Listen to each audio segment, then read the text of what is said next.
जो चाहे वो कर सकता है अगर आत्मविश्वास हो इंसान में। पहाड़ तोड़ रास्ता बना दे, मरुस्थल में पेड़ उगा दे, मिट्टी को सोना बना दे, चांद पर घर बसा दे अगर आत्मविश्वास हो इंसान में। कुछ ऐसा ही है झटीपुर गांव, जो गांव नहीं बल्कि शहरों को टक्कर देता है, जो देखने में विदेश के गांव से कम नहीं लगता। इस गांव में हरियाली के बीच आती है आधुनिकता की महक। इस गांव की हाईटेक मिट्टी की जड़ें दिन ब दिन और भी ज्यादा मजबूत होती जा रही हैं। ऐसा बहुत कुछ हुआ है जिसकी वजह से झटीपुर गांव हरियाणा के सभी गांवों में नंबर 1 पर पहुंचने की मजबूती बनाए हुए है। हर योजना में प्रथम झटीपुर गांव हरियाणा का पहला हाईटेक गांव बना, नेशनल दीन बंधु पुरस्कार हासिल किया। झटीपुर गांव 2 बार बेस्ट पंचायत का पुरस्कार जीत चुका है। नोटबंदी के समय सबसे पहले कैशलेस गांव बना। सरकार की इंद्रधनुष 7 स्टार योजना के तहत 6 स्टार हासिल किए। करीब 5 साल पहले झटीपुर के ग्रामीणों ने सोचा भी नहीं होगा कि आने वाले 5 सालों में झटीपुर गांव हरियाणा के नक्शे में अपनी अलग पहचान बना लेगा। लेकिन यह शिक्षित पंचायत की कोशिश और दृढ़ निश्चय ही रहा कि आज झटीपुर गांव गलियों और नालियों के विकास से उठकर दूसरे गांवों के लिए मिसाल बन चुका है। ऐसे में यह जानना बेहद जरूरी है कि पिछले 5 सालों में क्या कुछ कार्य गांव की पंचायत की ओर से किए गए।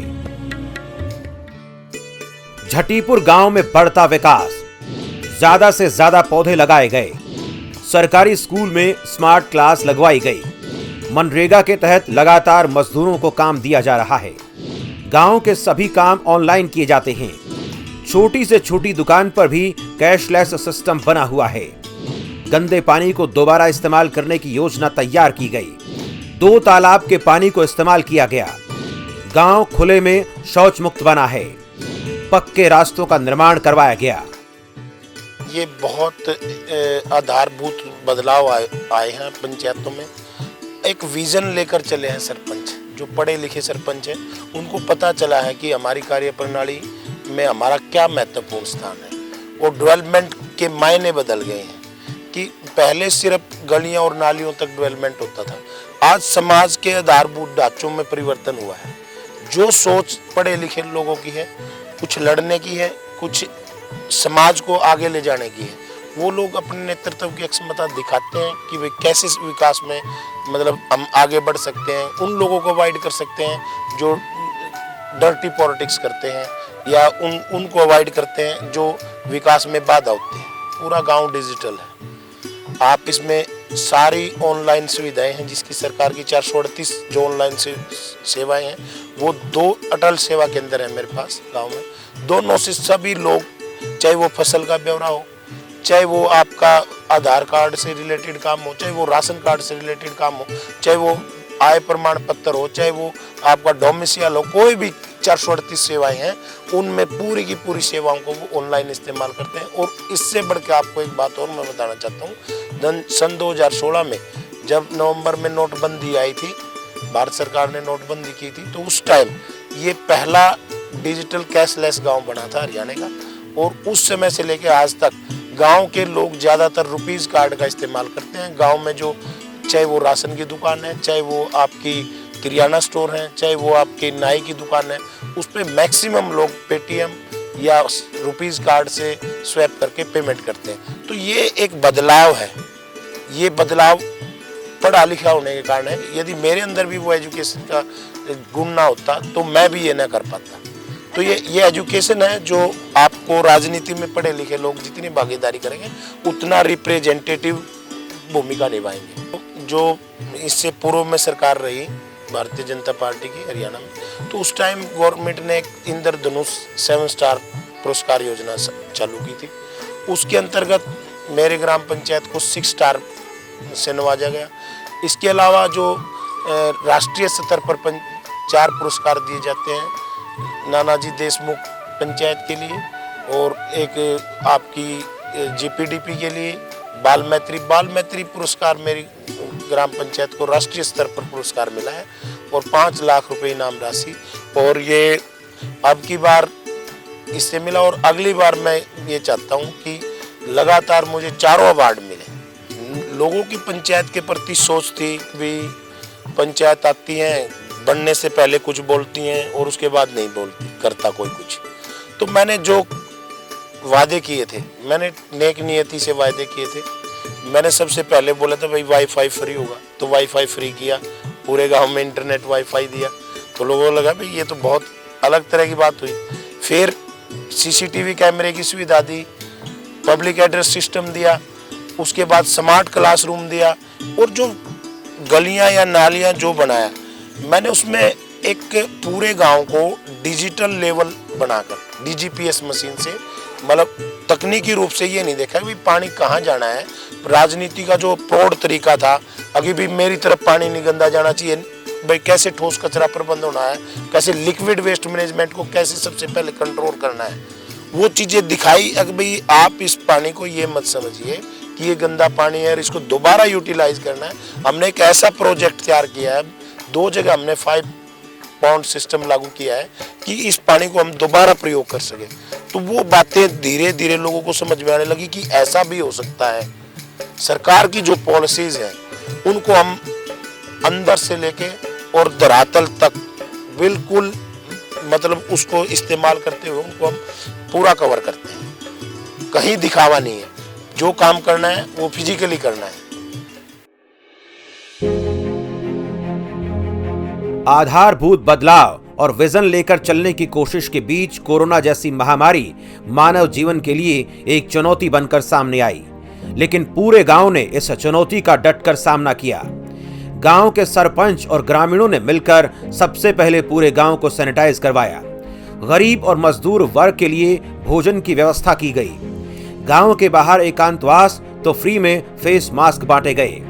इतना ही नहीं, खुद से ऊपर उठकर पूरे हरियाणा की अर्थव्यवस्था के बारे में अहम फैसला लेते हुए गांव के विकास के लिए रखी गई 1 करोड़ रुपए की धनराशि को कोरोना रिलीफ सीएम फंड में दिया गया। शिक्षित और सक्षम पंचायत का ये योगदान पूरे हरियाणा के लिए काफी अहम है, लेकिन इसके बावजूद बहुत कुछ ऐसा है जो अभी भी बदलना है, जो तभी संभव है जब गांव के सरपंच के पास शक्तियां हों। ये बहुत संकट का समय था और सरकार ने भी भरपूर सहयोग किया। इस समय मैं समझता हूँ कि गांव वालों ने बहुत सहयोग किया कि जैसे नाकेबंदी की उस दौरान भाई कोई बाहर नहीं जाए। जितना लॉकडाउन था, लॉकडाउन में पूरा लोगों का सहयोग था, वो हर बात को फॉलो करते थे। जो हम public address system loud speaker द्वारा बोलते थे उनको पूरा सहयोग करते थे। 1-2 बार छुटमुट कुछ समस्याएं रही, उनको हमने उसी समय तत्काल सेटल किया, ठीक किया। बार बार जैसे स्प्रे वगैरह कराए, जो भी चीज़ थे, मास्क बांटे और लोगों को अवेयर किया इस बारे कि आप खुद सुरक्षित तब रह सकते हैं, तब इस समस्या की इसकी जानकारी ज़्यादा रखो, क्योंकि इसका इलाज जब तक संभव नहीं है जब तक इसकी वैक्सीन नहीं आती। तो वैक्सीन आ नहीं रही है, तो इसलिए जब तक इसको आप सिर्फ जानकारी में ही इलाज लें। एक्चुअली कोरोना के टाइम इतना क्रूशल टाइम था हमारे लिए, बड़ा परेशानी होती थी क्योंकि पानीपत से ये गांव में आने की वजह से काफ़ी दिक्कत होती थी। कोई व्हीकल भी नहीं मिलता था हमें इधर आने के लिए, तो पर्सनली आते थे यहाँ पे, लोगों को समझाते थे। ये बेनिफिट रहा था, इस गांव में कोई भी कोरोना पॉजिटिव नहीं मिला था। ये गांव पूरी तरफ से कोरोना मुक्त था और कोई भी इस गांव से कोई संक्रमण नहीं था। लेकिन हम जैसे घर घर हमने सर्वे किया था, किनको अनाज की ज़रूरत है, किनको खाद्य की ज़रूरत है। ये लगा लो, अगर 22 तारीख को लॉकडाउन लगा था तो हमने 27 तारीख से ड्यूटी स्टार्ट कर दी थी अपनी।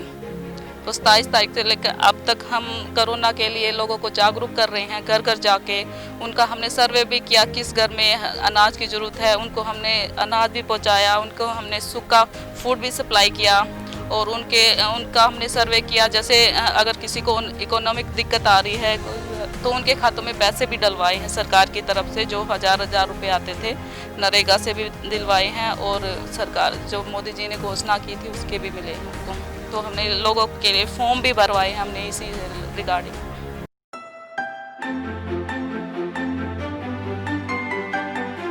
शिक्षित सरपंच होने से सरकारी अधिकारियों का कार्य भी आसान हो पाया है। जिसका प्रभाव कोरोना काल में भी देखने को मिला। सिस्टम में पारदर्शिता आ पाई, सरकारी योजनाएं धरातल पर पहुंच पाई और ग्रामीण जनता का विश्वास प्रशासनिक तंत्र पर भी मजबूत हो रहा है। पिछले 5 साल में ये पहला ऐसा गांव है जो हरियाणा में सबसे पहले डिजिटल गांव घोषित हुआ था। और ये इस वजह से ही ये 2 बार हरियाणा में बेस्ट पंचायत का अवार्ड भी जीत चुका है। और यहाँ पे जैसे यहाँ स्मार्ट क्लासेस लगी हैं, ग्रीनरी की बहुत अच्छी व्यवस्था है, गलियाँ बहुत चौड़ी अच्छी बनाई हुई हैं, गलियों का लेवल करके बनाया गया है। यहाँ पे ज़्यादा से ज़्यादा पौधे लगाए गए हैं। और जैसे यहाँ पे स्कूल में स्मार्ट क्लास का वो करवाया गया है। इन्होंने खुद ही स्मार्ट क्लास के लिए अप्रोचमेंट करवाई थी ताकि गांव में बच्चों को अच्छी सुविधा मिले। इसके अलावा यहाँ पे 5 पॉइंट सिस्टम भी करवाया गया है नरेगा स्कीम के तहत। और यहाँ नरेगा का बहुत काम चलता है। लेबर मतलब यहाँ पे लगी रहती है, लेबर को अच्छा रोजगार मिलता है। यहाँ की लेबर को कहीं बाहर जाने की ज़रूरत ही नहीं पड़ती। इसके अलावा नरेगा से जैसे साफ़ सफाई करनी हो हर जगह, मतलब ये गांव जो भी कोई भी स्कीम आती है सबसे पहले यही गांव ऊपर आता है, सबसे पहले यही पार्टिसिपेट करता है हर काम में। जो पढ़े लिखे हैं लोग आके सवाल करते हैं तो वो उनको जागरूकता है इस चीज़ की क्या काम होना चाहिए और कहाँ से होना चाहिए, तो वो आगे आते हैं काम करवाने के लिए। तो ये बेनिफिट रहता है इस पढ़े लिखे का। और ये सरपंच भी जो पढ़े लिखे आ गए हैं, ये मतलब थोड़ी पारदर्शिता ज़्यादा आ गई है पढ़े लिखने से। पहले ये ऐसा हो जाता था कि हम ज़बरदस्ती से अंगूठा करवा लेते हैं, वो करवा लेते हैं, लेकिन अब ये नहीं कह सकते कि ज़बरदस्ती किया जा है, हमें तो पढ़ना नहीं आता। अब ये पढ़ लिख के सारा काम करते हैं। तो ये जो रिकॉर्ड में और जो हम कोई भी प्रोसीडिंग वगैरह करते हैं उसमें पारदर्शिता आई है ये, तो हमें भी इससे बेनिफिट मिला है। जिस तरह से जिंदगी में कई तरह के उतार चढ़ाव आते हैं, ठीक उसी तरह से कुछ बेहतर कर दिखाने के रास्ते में भी कई बाधाएं और चुनौतियां आती हैं। लेकिन असली शूरवीर वही कहलाता है जो इन सब परेशानियों का हल निकाल ले और हंसते हंसते उन लोगों का आत्मविश्वास बनाए रखे जिनके विश्वास से उसका विवेक बना हुआ है। और अब इस विवेक को बनाए रखने की जिम्मेदारी उन्हीं ग्रामीणों की है जो हर 5 साल की तरह इस बार के चुनाव में भी अपने सरपंच का चुनाव करेंगे।